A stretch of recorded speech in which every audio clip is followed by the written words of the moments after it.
Friends வணக்கம். இன்னைக்கு நம்ம லோன் சேனல் பார்த்தீங்கன்னா LIC இந்தியாவில் ஒர்க் பண்ணுற ஒரு சென்ட்ரல் கவர்மெண்ட் ஸ்டாஃப்க்கு எப்படி நம்ம HDFC பேங்க்ல போஸ்ட் லோன் பண்ணி கொடுத்தோம் அப்படிங்கிறத நம்ம வீடியோவில் தொடர்ந்து நம்ம பார்க்க போகிறோம். இந்த கஸ்டமரோட டெஸ்டினேஷன் என்னன்னு பார்த்தீங்கன்னா டெவலப்மெண்ட் ஆஃபீஸராக இருக்காரு. இந்த கம்பெனியில் மட்டும் பார்த்தீங்கன்னா 17 இயர்ஸ் ப்ளஸ்ஸாக ஒர்க் பண்ணிட்டு இருக்காரு. கஸ்டமரோட நெட் சேலரி எவ்வளோன்னு பார்த்தீங்கன்னா 92,000 வாங்குறாங்க.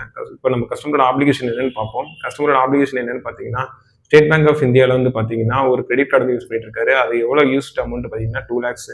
யூஸ்ட் அமௌண்ட்டுக்கு பார்த்தீங்கன்னா as per HDFC and RBI norms படி பார்த்தீங்கன்னா 5% ஆப்ளிகேஷன் வந்து எடுப்பாங்க. 5% அப்படின்னா 10,000 வந்து ஆப்ளிகேஷன். ஸோ ஆல்ரெடி நம்ம சொன்ன மாதிரி 92,000 10,000 நம்ம கழிச்சு அப்படின்னா 82,000 இப்போ மீதி இருக்கும் உங்க சேலரி.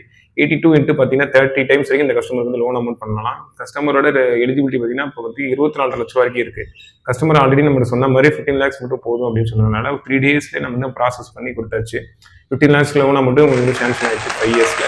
ரேட் ஆஃப் இன்ட்ரெஸ்ட் என்னன்னு பார்த்தீங்கன்னா 9.99 வந்துச்சு. உங்களோட EMI எவ்வளோ பார்த்தீங்கன்னா 31,683 வந்து வந்துச்சு. ஸோ இந்த வீடியோ பார்த்துட்டு இருக்க யாராச்சும் உங்களுக்கு எதுவும் பர்சனல் லோன் நீங்கள் கவர்மெண்ட் ஸ்டாஃப்ல ஒர்க் பண்ணுறீங்க இல்லை பிரைவேட் லிமிட்டில் ஒர்க் பண்ணுறீங்க அப்படின்னா தைரியமாக என்னோட நம்பருக்கு கான்டாக்ட் பண்ணுங்க.